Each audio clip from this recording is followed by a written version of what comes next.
बच्चों, आज अपन कक्षा 7वीं में सामाजिक विषय पढ़ेंगे। तो इस वर्ष अपन कोर्स पूरा बदल गया है, तो नया कोर्स शुरू कर रहे हैं बच्चों। तो पहले मैं आपको किताबों से कोर्स से परिचित करा दूं कि ये आपके सामाजिक विज्ञान की 3 बुक्स आएगी। 2 तो ये रही, हमारा पर्यावरण और हमारे अतीत। तो सामाजिक विज्ञान में के 2 विषय तो ये हो गए, हमारे अतीत। कक्षा 7वीं में कोर्स चेंज हो गया है सामाजिक विज्ञान का, तो 3 किताबें अलग अलग आई है बच्चों इसमें। तो पहली किताब है हमारे अतीत, तो इसमें इतिहास, ये इतिहास विषय रहेगा आपका सामाजिक विज्ञान में। तो इतिहास की इसमें आपको जानकारी मिलेगी, है ना। हमारे अतीत के ये जो किताब है इसमें आपको काय की जानकारी मिलेगी, इतिहास की। दूसरी किताब है आपकी हमारा पर्यावरण, सामाजिक विज्ञान की दूसरी किताब कौन सी है, हमारा पर्यावरण। और तीसरी किताब है आपकी सामाजिक एवं राजनीतिक जीवन। तो ये आपकी सामाजिक विज्ञान की 3 किताबें हैं बच्चों। तो अपन इनको अलग अलग रोज इसके पाठ पढ़ेंगे, है ना। तो आप सबसे पहले अपन आज कौन सा विषय पढ़ेंगे सामाजिक विज्ञान में, 3 किताबें हैं। तो हमारा पर्यावरण, ये हमारा पर्यावरण किताब आपके पास है तो आप भी खोल लीजिए। इसका अपन पहला पाठ पढ़ेंगे बच्चों। पहले पाठ का नाम क्या है, हमारा पर्यावरण किताब के अध्याय 1 का क्या नाम है, पर्यावरण। तो अपन पर्यावरण पाठ पढ़ेंगे बच्चों। तो पर्यावरण पाठ में पहला अपन इसमें क्या क्या जानकारी लेंगे, प्राकृतिक पर्यावरण के बारे में जानकारी प्राप्त करेंगे और मानवीय पर्यावरण के बारे में भी जानकारी प्राप्त करेंगे। इस पाठ में अपन को 2 जानकारियां मिलेगी। हमारा पर्यावरण पाठ इसमें विषय में अपन को 2 जानकारियां मिलेगी, कौन कौन सी, प्राकृतिक पर्यावरण और मानवीय पर्यावरण।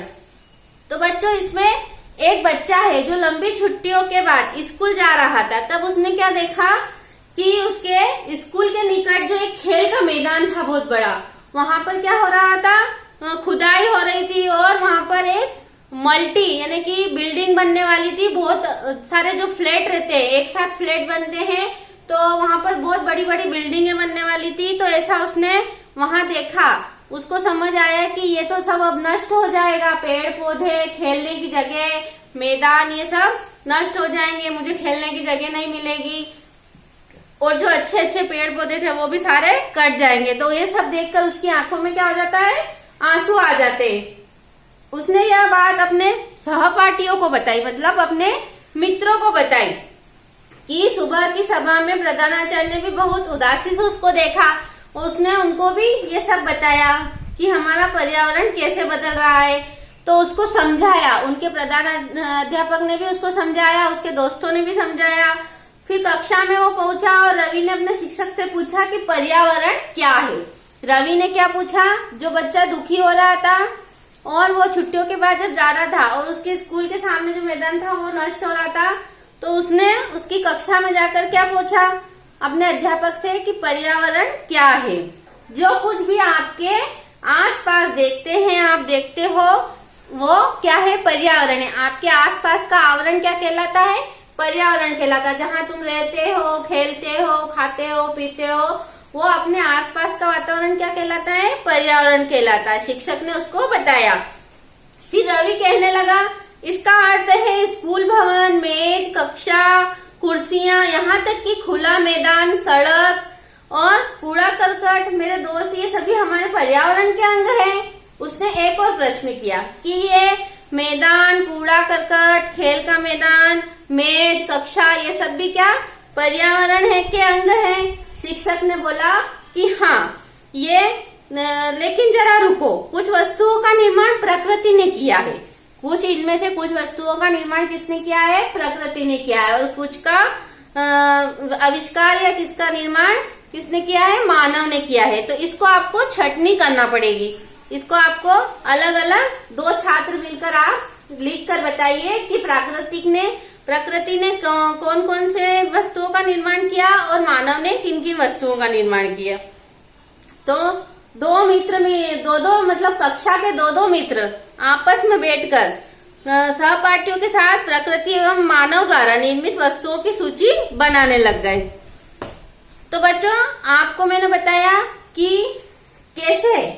पर्यावरण किसको कहते हैं और पर्यावरण के कौन कौन से दो अलग अलग प्रकार हैं। तो प्राकृतिक पर्यावरण अलग है, मानवीय पर्यावरण। प्राकृतिक में जो प्रकृति द्वारा जो निर्माण किया जाता है, जैसे जल, मिट्टी, हवा, पानी, ये सब क्या है, प्रकृति के बनाए हुए हैं। तो इसमें अपन क्या करते हैं कि हम सांस लेते हैं और भोजन हमको प्रकृति के द्वारा मिलता है। भूमि, प्रकृति, तो ये क्या है, भूमि और जल, हवा, पानी, सूर्य का प्रकाश, ये क्या है, प्राकृतिक पर्यावरण है। और कार, जो मानव द्वारा निर्मित पर्यावरण है, इसमें आपके क्या आ जाएंगे, कार, मिल, कारखाने, बर्तनों का निर्माण, कपड़े की फैक्ट्रियां, ये सब मानव द्वारा निर्मित पर्यावरण है। और मानव प्राकृतिक पर्यावरण में इसको परिवर्तित कर देता है। तो ये आपको चित्र भी दे रखा है इस किताब में। प्राकृतिक पर्यावरण, पर्यावरण के घटक, ठीक है। ये इधर मानव निर्मित पर्यावरण के चित्र दे रखे हैं आपको कि मानव निर्मित पर्यावरण में देखो पार्क है, पुल है, इमारत है, सड़क है, उद्योग है, स्मारक है, ये मानव निर्मित पर्यावरण है। और ये क्या है, प्राकृतिक पर्यावरण में वायुमंडल, जलमंडल, स्थल मंडल, सजीव मंडल, मतलब जैव मंडल है ना। और मानव ने क्या किया है, ये परिवार, समुदाय, धर्म है ना, शैक्षिक, आर्थिक और राजनीतिक, ये मानव ने निर्मित किए हैं, ये मानवों द्वारा निर्मित हुआ है। तो बच्चों ये चित्र आप ध्यान से देखना, आपको समझ में आ जाएगा प्राकृतिक पर्यावरण और मानव निर्मित पर्यावरण के बारे में, मानवीय पर्यावरण के बारे में, ठीक है। अब अगली लाइन में देखना कि इसलिए प्राकृतिक पर्यावरण में परिवर्तन करते हैं और कभी कभी उसे नष्ट भी कर देते हैं। तो ऊपर के वार्तालाप से आपको पता चल गया होगा, मतलब जिसके पास किताब होगी उसको तो समझ में आ जाएगा कि अपन ने प्राकृतिक और मानवीय पर्यावरण के बारे में क्या क्या जानकारी प्राप्त करी है। और अगर नहीं भी है तो मैंने आपको देखो चित्र बता दिया, इस चित्र को आप ध्यान से देख लीजिए। और इसमें आपको अलग अलग दे रखे हैं, मानवीय पर्यावरण अलग दे रखा है, प्राकृतिक पर्यावरण अलग दे रखा है। इस चित्र को आप ध्यान से देखेंगे आपको सब चीजें अच्छे से समझ में आएगी। तो प्राकृतिक पर्यावरण में भूमि, जल, वायु, पेड़ पौधे एवं जीव जंतु मिलकर क्या करते हैं, प्राकृतिक पर्यावरण बनाते हैं। और स्थल मंडल, जल मंडल, वायुमंडल एवं जैव मंडल से भी आप पहले से ही परिचित हैं। तो आइए अब हम इनके संबंध में कुछ और तथ्यों की जानकारी प्राप्त करते हैं। पृथ्वी की ठोस परपट्टी या कठोर ऊपरी परत को स्थल मंडल कहते हैं। तो आपका प्रश्न बन जाएगा कि स्थल मंडल किसे कहते हैं। तो ये लाइन आपको याद रखना पड़ेगी कि पृथ्वी की ठोस परपट्टी या कठोर ऊपरी परत को क्या कहते हैं, स्थल मंडल कहते हैं। यह चट्टानों एवं खनिज से बना होता है एवं मिट्टी की पतली परत से ढका हुआ रहता है, क्या, स्थल मंडल। और यह पहाड़, पठार, मैदान, घाटी आदि जैसी विभिन्न स्थलाकृतियों वाला विषम धरातल है। ये स्थलाकृतियां महाद्वीप के अलावा महासागर की सतह पर भी पाई जाती हैं। तो ये कहाँ पाई जाती है, ये भी प्रश्न आ जाएगा। तो आपका उत्तर हो जाएगा ये स्थलाकृतियां महाद्वीप के अलावा महासागर की सतह पर भी पाई जाती है। अब स्थल मंडल वह क्षेत्र है जो हमें वन, कृषि, मानव बस्तियां, मतलब मानव को रहने के लिए जो जगह देती है उसको क्या कहते हैं, स्थल मंडल। जहाँ खेती कर सके, मनुष्य रह सके, बस्तियां बना सके, पशुओं को चरने के लिए घास, चारा, खेती, ये सब क्या है, स्थल मंडल की उदाहरण है, स्थल मंडल के। अब जल क्षेत्र का, तो जल क्षेत्र को स्थल मंडल कहते हैं। यह जल के विभिन्न स्रोतों जैसे नदी, झील, समुद्र, महासागर आदि जैसे विभिन्न जलाशयों से मिलकर बनता है।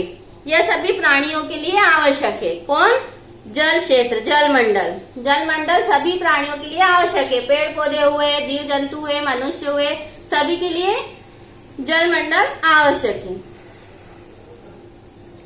और पृथ्वी के चारों ओर फैली वायु की पतली परत और वायुमंडल को क्या कहते हैं? पृथ्वी के चारों ओर फैली वायु की परत को वायुमंडल कहते हैं। आपका ये एक प्रश्न और आ जाएगा, इसको आप नोट करना इस लाइन को, कि पृथ्वी के चारों ओर फैली वायु की परत को वायुमंडल कहते हैं। पृथ्वी का गुरुत्वाकर्षण बल अपने चारों ओर के वायुमंडल को थामे रखता है। यह सूर्य की झुलसाने वाली गर्मी एवं हानिकारक किरणों से हमारी रक्षा करता है। वायुमंडल जो सूर्य की किरणें गिरती है उससे हमारी रक्षा करता है। तो बच्चों, आपको प्राकृतिक पर्यावरण के बारे में जानकारी मिल गई है। अब अपन मानवीय पर्यावरण के बारे में पढ़ेंगे कि मानव अपने पर्यावरण के साथ पारस्परिक क्रिया करता है और उसमें अपनी आवश्यकता के अनुसार परिवर्तन करता है।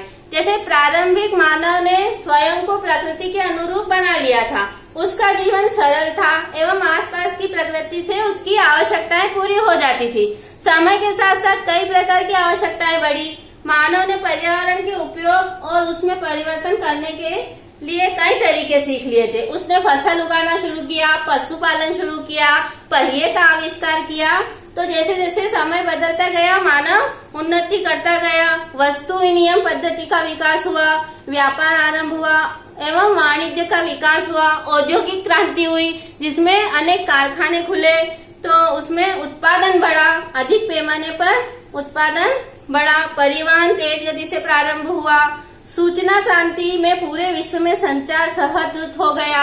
मतलब सूचना क्रांति से क्या हुआ? समाचार पत्र, टेलीविजन, इससे सूचनाएं देश विदेश से अपने देश से दूसरे देश में पहुंचने लग गई। तो ये सूचना क्रांति से भी अपना देश बहुत आगे बढ़ा। तो मानव ने मानवीय पर्यावरण में बहुत तरक्की कर ली है। प्रकृति एवं मानवीय पर्यावरण के बीच सही संतुलन होना आवश्यक है। लेकिन इतनी तरक्की कर ली है, लेकिन इसके बीच संतुलन होना भी आवश्यक है। मानव को पर्यावरण के साथ समरसता से रहने एवं उसका उपयोग सीखना चाहिए। तो बच्चों, आपको मैंने ये एक पार्ट समझा दिया है। कौन सी किताब का? हमारा पर्यावरण। इसका अध्याय 1 पढ़ा जिसका नाम था पर्यावरण। तो ये आपको याद रखना पड़ेगा कि आपके 7वीं कक्षा का सामाजिक विज्ञान का कोर्स बदल गया है। इसमें आपको मैंने जानकारी दे दी है कि 3 किताबें हैं। इतिहास की जानकारी आपको मिलेगी पर्यावरण के बारे में और सामाजिक राजनीतिक जीवन। तो अपन अगला विषय पढ़ेंगे सामाजिक एवं राजनीतिक जीवन। अपन ने पहले अभी आज की कक्षा में पर्यावरण विषय पढ़ा, इसका अध्याय 1 पढ़ा पर्यावरण। ठीक है बच्चों, अगली कक्षा में अगला पाठ पढ़ेंगे। तब तक आप अपना काम पूरा करते रहिए।